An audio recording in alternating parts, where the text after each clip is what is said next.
बेनेश्वर की 80% जमीन जो है वो आदिवासियों के नाम पे होनी चाहिए। पर मेरा ये कहना है कि पूरे भारत भर की, ना सिर्फ बेनेश्वर की, पूरे भारत भर की 100% जमीन आदिवासियों का होना चाहिए।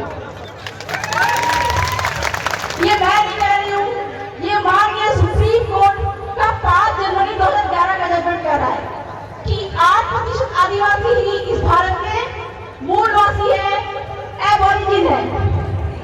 और ये 80% जमीन की जो बात हो रही है वो तो हम लेकर रहेंगे।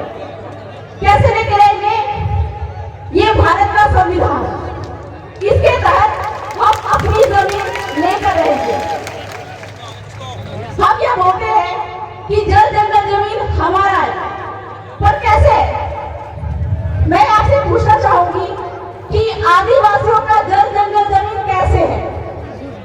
हम वो तो देते हैं, लेकिन हमको जल जंगल जमीन पे अधिकार जमाने के लिए किस तरह से लड़ाई लड़नी है ये हमको जानना पड़ेगा। कल तक हमारे पुरखे तीर धनुष लेकर निकल जाते थे और अंग्रेजों से लड़ाई लड़कर, और जो अंग्रेजों के जनप्रतिनिधि थे, रजवाड़े थे, उनके साथ में लड़ाई लड़कर उन्होंने हमको जल जंगल जमीन दिलवाया। लेकिन आज हमको यह लड़ाई कागज और कलम से लड़नी है और अपनी जानकारी से लड़नी है। तो यह जो 80% जमीन की जो बात हो रही है, हमको कैसे लेना है? भारत के संविधान में अनुच्छेद 13(3) का, उसमें यह लिखा हुआ है कि आदिवासियों की रूढ़ी प्रथा को विधि का बल प्राप्त है। तो यहाँ पे उपस्थित हमारे मेन कोटवाल जो गांव की कमेटी है, उनकी वजह से हमको ये हमारी जमीन वापस मिल सकता है। और यह जो बेनेश्वर धाम है, जैसे कि कहा जाता है कि यह जमीन जो है आदिवासियों की थी, और यह जमीन आदिवासियों की ही है, यह भारत का संविधान कह रहा है। और माननीय सुप्रीम कोर्ट का जो जजमेंट है, पी रवि रेड्डी जजमेंट, उसमें ये कहता है कि आदिवासी क्षेत्र यानी कि 5वीं अनुसूचित क्षेत्र में सारी की सारी जमीन जो है वो आदिवासियों की है, किसी की नहीं है। यहाँ तक कि सरकार जो है, केंद्र सरकार और राज्य सरकार, वह भी एक व्यक्ति है और उसकी एक इन जमीन, यहाँ तक कि यहाँ पे आदिवासियों का कब्जा होना चाहिए और यहाँ का ट्रस्टी जो है वो हमारे आदिवासियों को ही बनाया जाना चाहिए। तो इस जमीन पर हमको कब्जा कैसे जमाना है? संविधान के तहत, कानून के तहत हमको कब्जा कैसे जमाना है? सुप्रीम कोर्ट ने तो बोल दिया कि सारी की सारी जो 5वीं क्षेत्र की जो जमीन है वो आदिवासियों की है।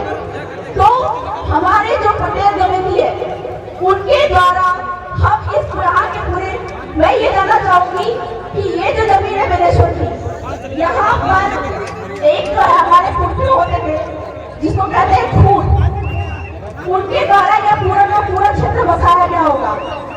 जानकारी दिया तो मालूम चला कि यहाँ पे कटारा गोत्र के लोग यहाँ पे सर्वप्रथम आए थे। और ये जो गांव है नवा गांव, यह गांव जो है कटारा गोत्र के द्वारा बसाया गया था। इस प्रकार से जब हमारे बाप दादा यहाँ पे आए थे, कटारा गोत्र के आए थे, इस प्रकार से नदी, पहाड़, जंगल आदि का सीमाना तय करके ये गांव को तय किया था। और आपको यह जमीन कहाँ से मिली है? यह जो जमीन हमको मिली है वो बाप के बाप के बाप के बाप से मिली है। आज भी वंशावली में हमारे बाप के बाप का नाम लिखा हुआ होता है। जब इस जमीन पर, जमीन के दस्तावेज पर हमारे बाप के बाप का नाम बसा हुआ है, लिखा हुआ है, तो यहाँ की खाली पड़ी जमीन जो है वो किसी और की कैसे हो सकती है? सरकार की कैसे हो सकती है? जब पूरा का पूरा गांव हमारे बाप दादा ने बसाया है, तो इस जमीन पे भी आदिवासियों का ही कब्जा होना चाहिए। और कलेक्टर कौन है? बात है कि इस जमीन का पट्टा आदिवासियों के नाम पर ही करेंगे। ये मैं नहीं बोल रही हूँ, आपके राजस्थान टेनेंसी एक्ट और राजस्थान लैंड रेवेन्यू कोड जो है वह बोल रहा है कि यदि गांव किसी अपनी गांव की जमीन को, ठीक है, इस गांव का भी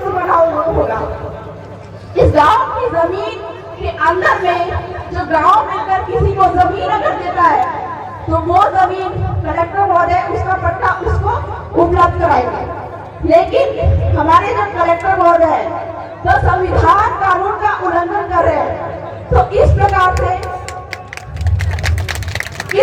से आदिवासी समुदाय को संविधान के अनुच्छेद 13 का उपयोग करना आना पड़ेगा, क्योंकि आदिवासी आज जाग गए हैं। और इस प्रकार से संविधान का उपयोग करके हमको ना सिर्फ 80% बल्कि 100 का 100% जमीन यहाँ पे हमको चाहिए। साथ ही साथ जो सुप्रीम कोर्ट का सत्ता जजमेंट है वह क्या कहता है कि यदि सरकार भी यहाँ पे जमीन लेती है तो वह उसकी ट्रस्टी रहेगी। और हमारी मांग ये है, क्योंकि पूरा का पूरा जमीन जो है संविधान कानून के तहत ये पूरा का पूरा जमीन जो है वो आदिवासियों की है। तो इस प्रकार से बेलेश्वर धाम का ट्रस्टी यहाँ के मूल मालिक को ही बनाया जाना चाहिए, ताकि जितना भी रेवेन्यू है, जितना भी यहाँ पे कमाई है वो हमारे आदिवासियों को मिलना चाहिए। साथ ही साथ में सुप्रीम कोर्ट का संसद जजमेंट ये बात भी कहता है कि आदिवासी क्षेत्र में अगर यहाँ पे किसी कंपनी या गैरों के द्वारा जमीन का अधिग्रहण किया गया हो तो यहाँ पे जो भी व्यापार रोजगार है वह यहाँ के स्थानीय आदिवासियों को ही मिलना चाहिए। तो इस प्रकार से अगर कलेक्टर महोदय यहाँ के स्थानीय व्यापार रोजगार के लिए आदिवासियों को नियुक्त नहीं करते तो इस प्रकार से कलेक्टर महोदय भी संविधान का उल्लंघन करते हैं। और इस वजह से संविधान का उल्लंघन करने की वजह से हमको उनको कोर्ट में लेकर जाना पड़ेगा।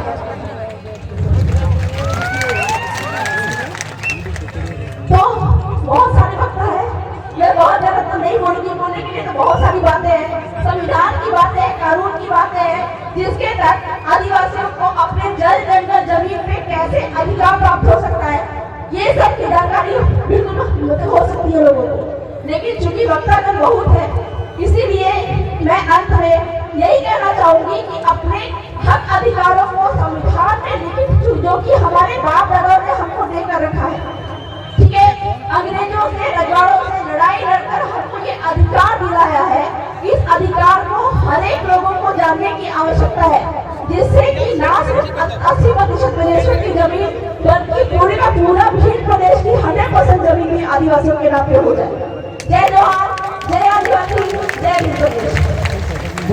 आपके अपने क्षेत्र की तमाम खबरों को देखने के लिए हमारे न्यूज़ 24 पब्लिक वॉइस चैनल को सब्सक्राइब करें और खबर को लाइक व शेयर करें।